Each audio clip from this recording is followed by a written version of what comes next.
All right.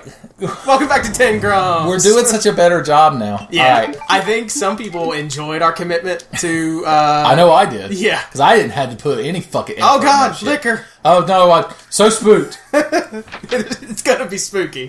That was a fucking... Don't get kooky. It's gonna get spooky. Random image I saw. It was, it was a skeleton in front of, a skeleton as a weatherman in front of like a green screen map, and it was just like he had his hands on his head, and it just zooms in. It's like it's gonna be spooky. We'll watch the liquor cutscene. Sure. Just so I can make the joke. Liquor, I barely know. He's got like carapaces on him. He looks like something. The canon of these liquors is that they're humans that got the T virus to become zombies, and then they got double infected with the G virus and became inside out fucking whatever lizard hollow monster. man. So I don't know. I don't know much about that. I don't know much about book learning. That's none of my business. I know they don't describe it in the Bible, so it probably didn't happen quite like that. I didn't see Noah putting two of them motherfuckers on the ark. So, there's multiple viruses in the Resident Evil universe. They can't stop. They're fucking lousy with them. There's so many. So, the T virus turns people into the regular zombies? Yeah, the T virus is the regular... It's called the Tyrant virus. It's the one from Resident Evil 1. It's made from the progenitor virus. Yeah. Spoilers, we're going to use the special key we found on this locker. Okay. Alright, first of all, we're going to change into the special outfit. You'll notice the back of it has an angel and it says, "Let me live." Yes. Chris's special outfit is a leather jacket with an angel holding a bomb that says "Made in Heaven." So the Redfields love fucking Queen. This outfit's pretty cool and everything, but I'm just going to stick with Claire's regular, so the cutscenes are more canon. Actually, I just like Claire's regular outfit better. Yeah, that one's a bit ridiculous. That's like going through the entirety of Dead Rising with like the big, like the fucking the serve bot head on. But the reason we did that was to get the cult single action army, the greatest handgun ever made. 6 bullets, more than enough to kill anything that moves. So do you only get 6 throughout the entire game? No, he uses regular handgun bullets. Oh, nice. But the best part is, as opposed to, you saw how fast I fired a regular handgun? She fans the hammer on this motherfucker, and then blah, blah, blah, blah, blah. I'm Claire fucking Redfield, and I'm rolled up into town, baby. Bring your livestock and your women. Claire Redfield's gonna dine on both. I like the idea of Claire Redfield being a fucking, like, Wild West outlaw. So is it any more powerful than the handgun, or you just shoot it faster? Just you shoot it like a motherfucker. And it's badass. And it reloads faster. Pro tip, kids, you never reload the Colt SAA in the inventory.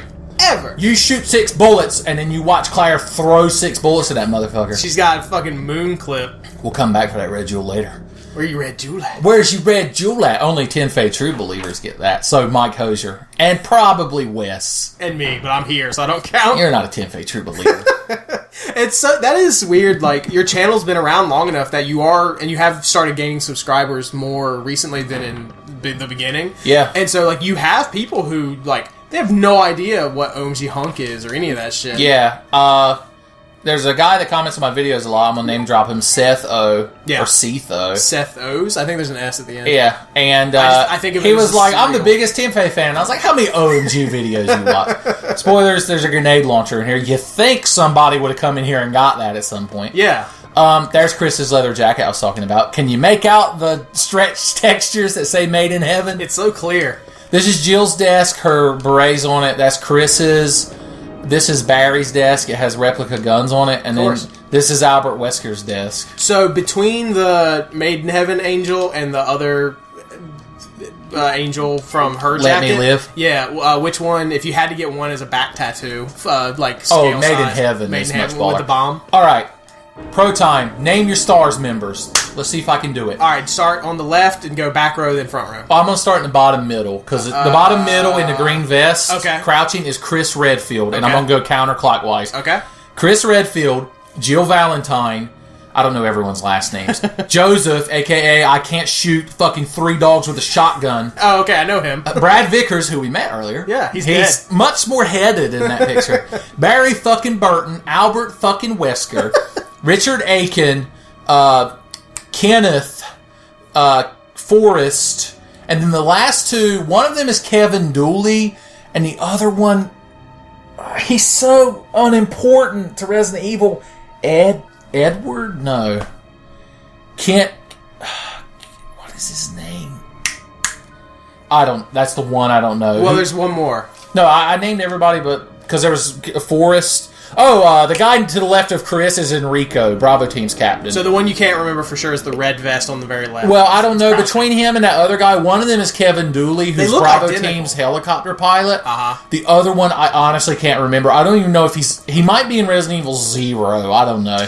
He's not a very important character. Chronologically, is Resident Evil 0 the first game? Yeah, I don't know if any take place before that. Because Resident Evil 0 takes place before 1, right? It's like the day before 1, yeah. I don't remember. Did I pick up the unicorn medal? I went on a fucking rant. I don't remember seeing it. With your eyes? No, there it is. We're good. Oh, okay. Unicorns! You go through this shit so fast that unless you point something out like the grenade launcher, I'm not going to notice. If you had a pet unicorn, would you hang out with it?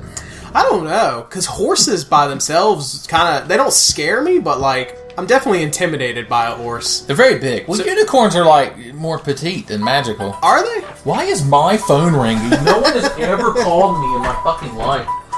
I'll have to answer this later. Unfortunately. There's important Tenfey business going on. By the way, hands grab you here. Spooky. Oh no. So spooky. Oh no. How did this happen? They don't actually hurt you, but when you're a teenager playing this for the first time, they will make you shit your pants. Especially when that was the height of graphics. It was. Polygon arms, they're unstoppable. Remember this asshole? Then there's this asshole. Turns out lickers don't have eyes, so they detect you by movement and sound. Like a T-Rex. Yeah. If you hear, it means he's doing his squalling death leap, and we don't want to be anywhere near him in a straight line. Preferably be in a different state. He's like a rook in chess. Son, how we doing on time? Oh, we're good. Got a few minutes. Got like 3 minutes. Got a couple minutes for the next episode. Just enough time to get Spade Key. Spade Key? It unlocks a closet that has David Spade in it. I don't know if you want to open it or not. We're going to watch this cutscene because this is how elaborate it is to get this key. Unicorn medal? Remind you, we're in a police department. Yeah. This key opens doors, like regular, office doors. That key's gotta be heavy as shit if it only bounced like once. That's a precinct key. It's shaped like a spade. I like to think that whatever room this key goes to, that's where the toner for the printer is, and so that's what they have to go through once every couple of weeks. Well, first of all, this is 1998, and all they have are typewriters and ink ribbons. No, they probably do have toner. Instead of ink cartridges. Well, you still use ink cartridges and typewriters to save. True. So you're not far off because the room we're about to open with this spade key is right here, and it's hey. Look. Oh, I can hit you in the shin. I'm so cool. Doo-ba-doo. I'm the main antagonist of the first Resident Evil movie. I get killed by a train. It's this room full of paperwork. That looks like a big ass. It is a big ass copy machine. Yeah. So there you go. It's I need to use a copy machine. They're like, you better find that unicorn medal. Heard Chris Redfield hid it on his desk. We had to come in here to get some crank. So many folders. I love the box that's beside this crank. Police. There's just police in it. Little miniature bobbies hanging on a little miniature car. And, of course, one dog with a Bobby's helmet on because you got to have the dog with a Bobby's helmet. Oh, of course. What would Benny Hill say?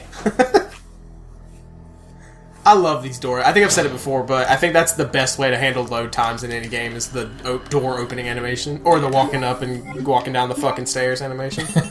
We're going to eat us a herb and get healthy and strong. You're fine. We're strong, young, independent women that don't need no Chris Redfield. Although she specifically came to Raccoon City to find Chris Redfield. That was his diary we picked up earlier that had the unicorn medal under it. You'll notice I didn't read it. What, his diary? The story is, this is a couple of months after Resident Evil 1, and the S.T.A.R.S team came back, and they were like, there was some serious shit going on in the woods, but Brian Irons, the chief, is on Umbrella's payroll, so of course he hushed that shit up. So, Brian Irons, the chief, he's out of his fucking mind. Yeah. Do you ever actually see him? He's in Claire's game. Nice. We'll meet him. He's not pleasant. You better accomplish something important in the next 10 seconds. Oh god, I can push one statue onto a pedestal. Sorry kids, but to see the resolution of this puzzle, you'll have to tune in next time on 10 Minute Tenfey.